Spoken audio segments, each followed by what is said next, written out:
Hello and welcome to Startup Champions 2.0, the show where you meet and learn from National Startup Award winning founders. In the show today, you will meet two startup champions from the education and skill development sector. These are Study at Home and Thinkerville Labs.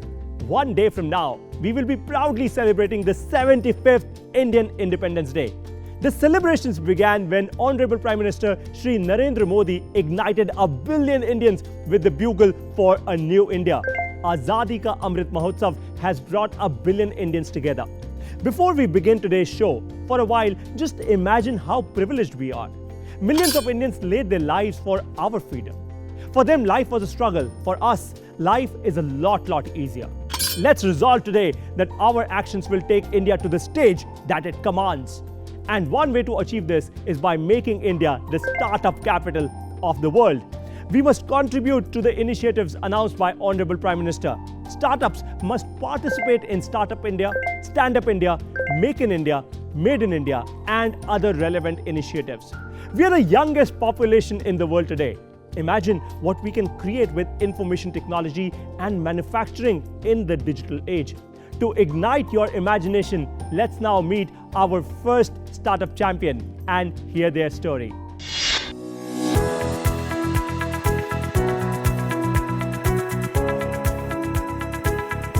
Actually, since I qualified CA, I had been in teaching profession. I have taught all across India, from North India to South India, everywhere. And I felt like the education which I had been providing is not reaching to the remotest corner of India. And the affordability of that education is even very high, which is not accessible to those people who are not well off. This made me feel that I need to do something which can make this education reach everywhere, is made available for all. And there I thought, let's drop all this and come for a vision of educating our Bharat, which is basically 90% of our country.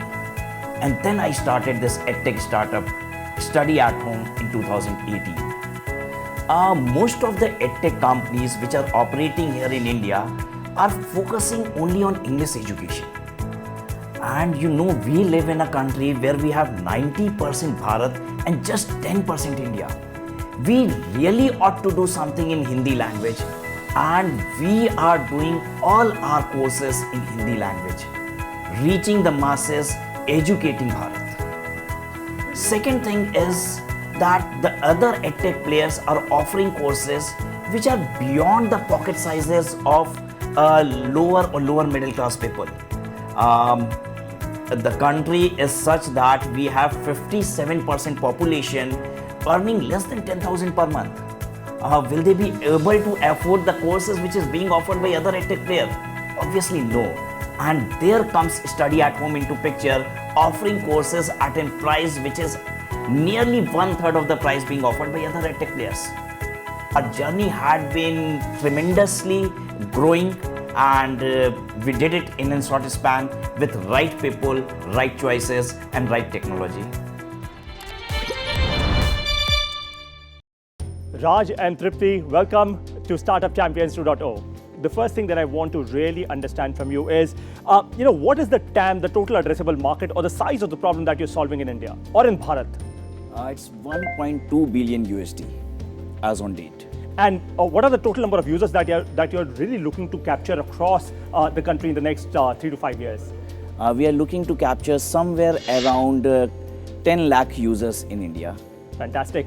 So when you started this venture, did you actually put in your own money, or did you begin with external funding? How did funding really happen for you guys? No, we started with our own fund, and in fact for next 3 years, it has been always bootstrapped, and then we went for first angel round after 3 years of time.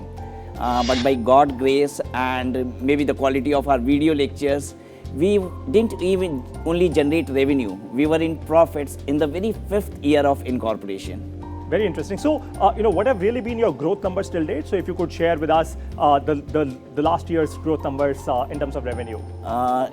If we compare this year's revenue with last year's Q1 revenue, we are on the growth of 320%.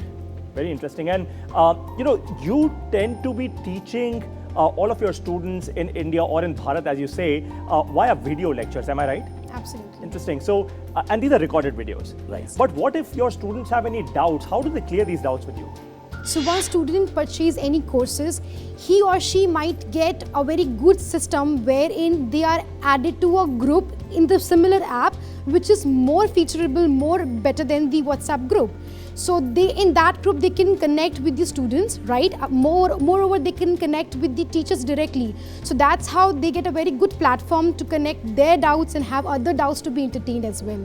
You know, one thing that I really liked about your product was when you guys say that your product can be used without the internet. Now, tell me Absolutely. more about it, because I do understand while we have so much more mobile internet subscription and spreading in India, but you say that without internet people can actually access videos on your app. How does that happen? See, accessibility and affordability of internet is really not available all across India. If we really see the remotest corner of India, we won't find people have a sufficient bandwidth to use internet.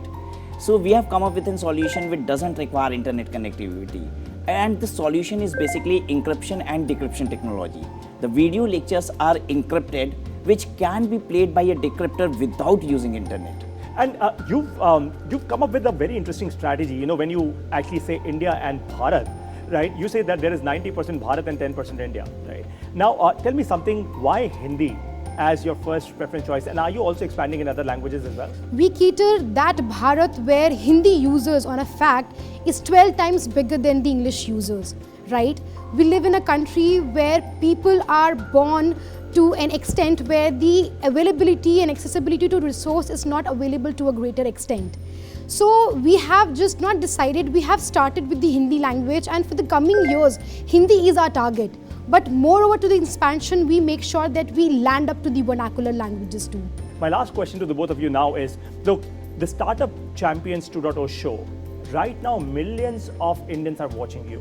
What is your message to them? Because you started up early, you've seen failures, you've seen some level of success as well, and now you're looking at growth from here. So what's your message to all of them? We have one life. Let's do something which doesn't make only our known ones proud, but in fact the entire Bharat. Very interesting. Tripti, you're a woman entrepreneur. What's your message to so many more women who might be watching this episode right now? Now it's the sufficient time we are talking about the women empowerment. Our women in the country are empowered enough to break the odds. It's time for women to lead the stage. It's time for women to stop breaking the things that has already been catered. We are here for the leadership. Stop the empowerment thing and just lead wherever you go. Love That's that. the only message. Fantastic. On that note, you heard Raj and Tripti, and now we will summarize this entire session, the top 3 learnings from this session. If you want to take a screenshot of it, do it right away, because I'm going to quickly summarize the session for you. Number 1, solve the right problem for your users. Do you think I'm going right here? Right. Absolutely. Interesting. Number 2 is make your solution affordable and accessible to a large mass of people, especially when you're doing business in India. And number 3, localization is important on the internet to capture the longest long tail market. This is exactly what Raj and Tripti, you guys have done, right? You've actually captured the longest long tail of Bharat. Indeed. Right? And this is exactly what you are going to do in future as well, or are you looking at Absolutely. expanding Yes. outside of India too? No, our mission as on date is exactly the same. We need to cater the 90% Bharat, and this is sufficient enough, right? So we are focused on to that. And once we have finished our target, right, we may expand even outside India. Very interesting. Good luck to the both of you. On that note, it's time to take a short break, but don't go anywhere. On the other side, you will meet a brilliant startup whose innovation has been praised even by the Honorable Prime Minister Shri Narendra Modi. When you miss the chance to learn, you miss the chance to earn. Don't go anywhere. I'll see you on the other side.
Welcome back to Startup Champions 2.0. Now imagine that I am visually impaired. Imagine the fact that I cannot actually see like a normal person can. Try and feel it with me. Close your eyes right now and try and realize that you can't read much. You can't locate things. You can't really figure out what's happening in your life. How difficult is that? And that's what a lot of people with visual impairment actually feel every day. The answer to this is my best friend Annie right here. The visually impaired can actually read and create a better world. Let's now hear the story of our second startup, Tinkerbell Labs.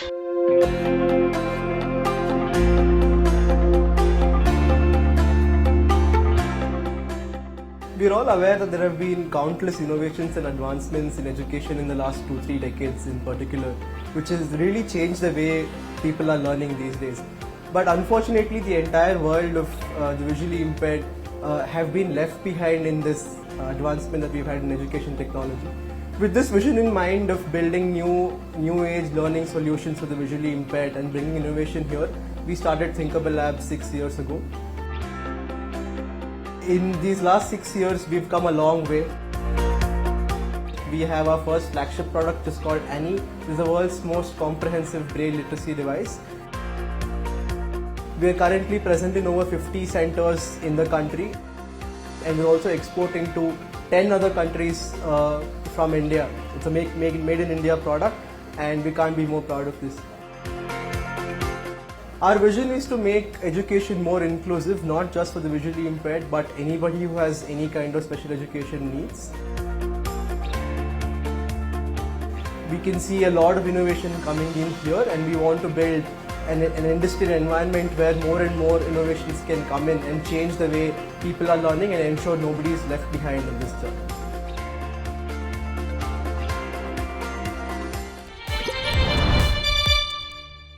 So Sanskriti and Dilip, welcome to Startup Champions 2.0.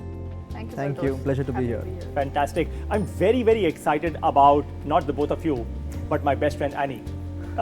How does Annie fundamentally create a better lifestyle for them? What is it that you solve for them? Annie solves the problem of low braille literacy. It is an inclusive education device that helps anyone teach braille. First you learn by touching, like you learn with the large dot combinations, you learn all the letters, then you have to develop the tactile sensitivity with your fingertips. So I've been in this field for more than 8 years, but I still can only sight read braille. Like if I close my eyes, I won't be able to touch read braille because it takes a tremendous amount of practice. And so Annie becomes a child's learning companion. There's also a bunch of other innovations our team has done in engineering with respect to braille writing and the kind of software ecosystem that powers Annie and actually makes it the go-to inclusive learning tool. How did you literally just put this all together into a product? So we actually started while we were in college from BITS Pilani, Goa. When we were studying there, we started working on this product. So once we graduated from there, we immediately moved to Bangalore and we incorporated Tinkerbell Labs. We were very fortunate to have friends and family believe in us at that point in time. So we raised some money from them, and we also participated in a lot of business plan competitions, which gave us prize money and grants, which kept us going. So it also gives a lot of exposure and opened new doors for us. So that's how we started and funded our company in the beginning stages. So how long did it take for you guys to actually go from an idea to an actually manufactured product stage? Well, it took about 4 years. Easy. Yeah, I think 2014 was the first when we conceived the idea. 2018 was our first commercial launch. Of course, in between that time, Annie went through about 6 different iterations, major iterations, countless minor iterations. And all of them had a lot of field trials that we did in multiple schools, different resource centers, rehabilitation centers. Then finally in Ranchi was our first commercial launch in 2018. How did you get your first customer? In the first year of a company, we were going to every B-plan competition available just to ensure there's cash in the company. And I had gone to this startup pitch competition in Kolkata, and one of the jury members there happened to be an IAS officer. And even before the pitch was over, he started asking questions like, where in India is this product? What kind of backing do you have for this data? And when I did answer all the questions, he said that I want Ranchi to be the first city in India to have an Annie Smart class. that's how we got our first customer. Now, you tell me something. Look, you guys are fundamentally problem solvers. A lot of people want to be founders because it is jazzy. It is so cool to be a founder nowadays, right? But what would you want them to really learn? How hard is it? How tough is it? What sort of frustrations do you really go through to finally build something like this and then get all the awards and accolades that you are now getting? I think the first thing would be to sort of get rid of the script of success. There's no one blueprint of success that you have to follow, and for that you'll just have to look for self-confidence within you. I think that's the biggest learning to be a founder. People say, oh, you do this, you're successful, you do that, you're successful. You have to get rid of that belief system to actually take the leap. I mean, you get into it knowing there are going to be tough days. It's not always a very sunny day out there, right? So there are going to be rainy days, and it's that belief that you will bounce back no matter how deep you fall. So I think that's what's kept us going. We have the privilege of having 4 of us co-founders, so we've had days where some of us are low, but the other people try and make up for it. So we've kept that going. So having a great team is always very important in ensuring you go the distance. How have you now structured your organization? So for all of our viewers to really understand, as you're growing as a company, how's your company structured now? So I think when you start out, everyone is doing everything because it's a game of survival. And as the company grows, it's so important to sort of articulate who is responsible for what. And also that's a very dynamic exercise that you have to sort of build the muscle for. And fortunately, since we started off with 4 founders, I think that's a muscle we built early on.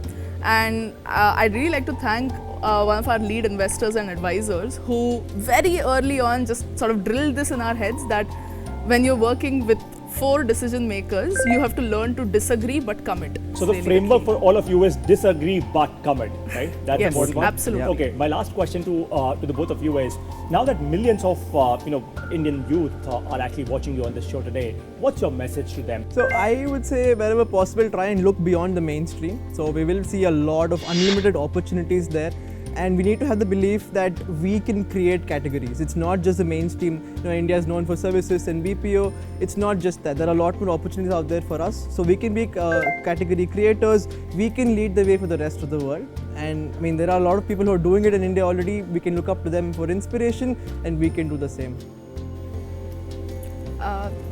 Well, I don't think my experience is very representative of women founders in this country.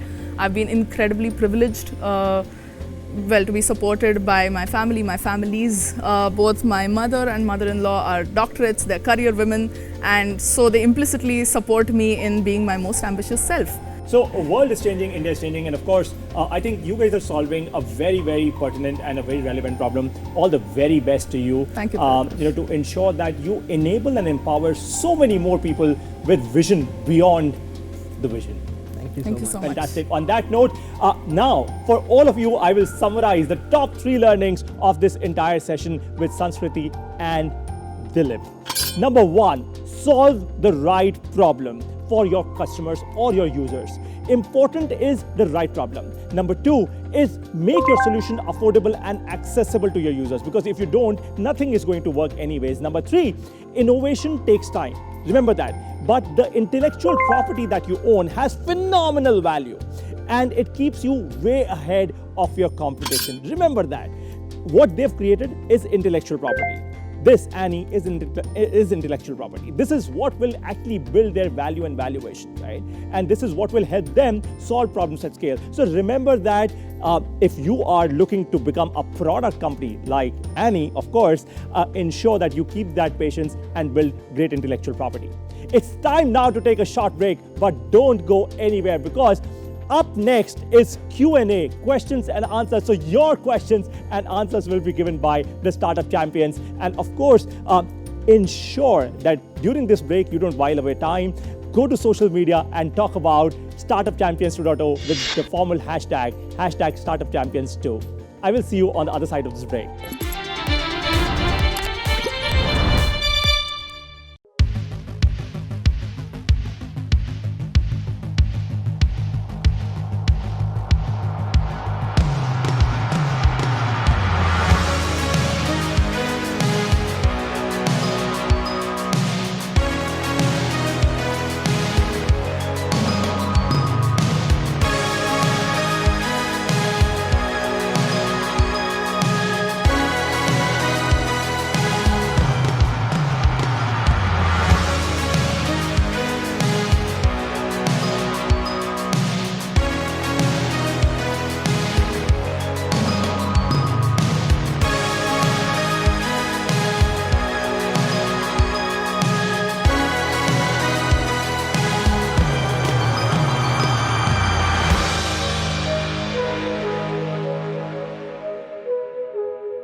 Welcome back to Startup Champions 2.0. It's time now for Q&A. Your questions answered by our Startup Champions. The first question has come from Nagarjun L from Bengaluru. He's an entrepreneur from Bengaluru.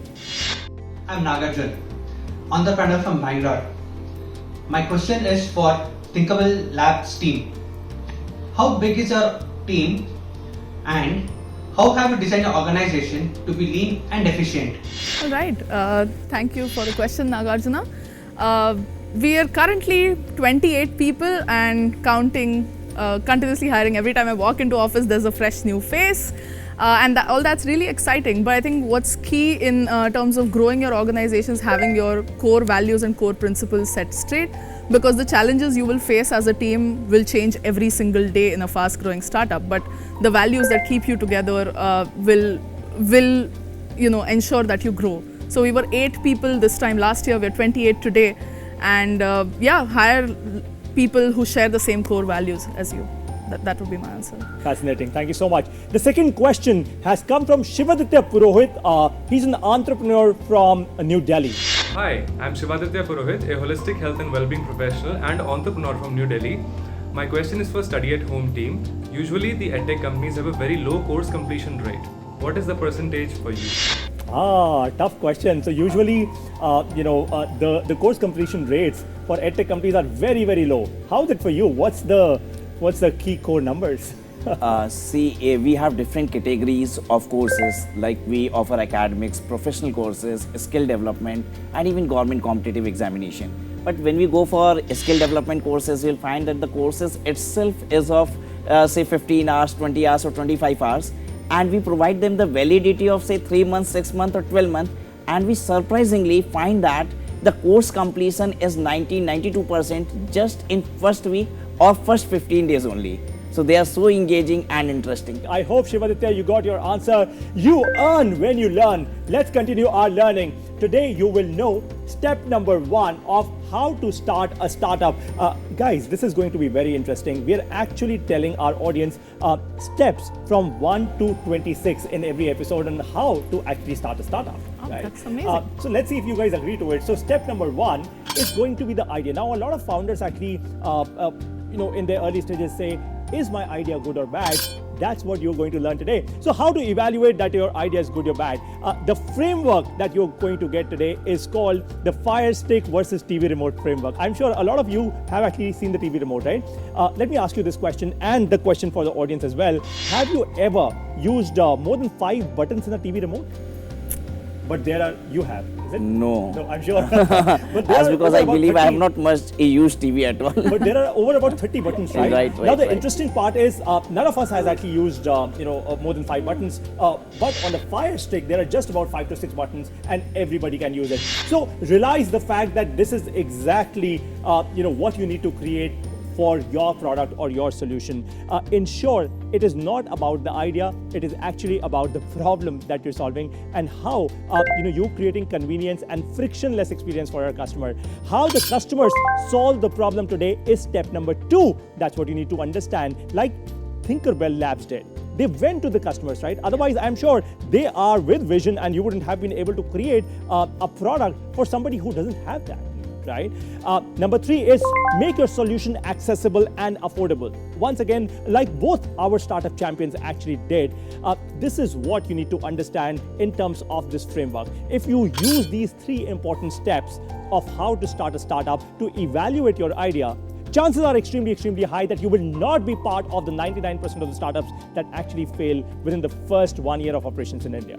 On that note, leverage learnings from this show to start your startup, or you can do one thing. You can connect with all of our startup champions here and actually, who knows, get hired in their company and be their passionate employees, right? In the next episode, you are going to meet champions from the health and wellness industry. Send your reactions to us by sharing your videos on social media with the hashtag #StartupChampions2 and on the email ID which is on your screen right now. Till then, stay hungry and stay foolish. Keep watching Startup Champions 2.0.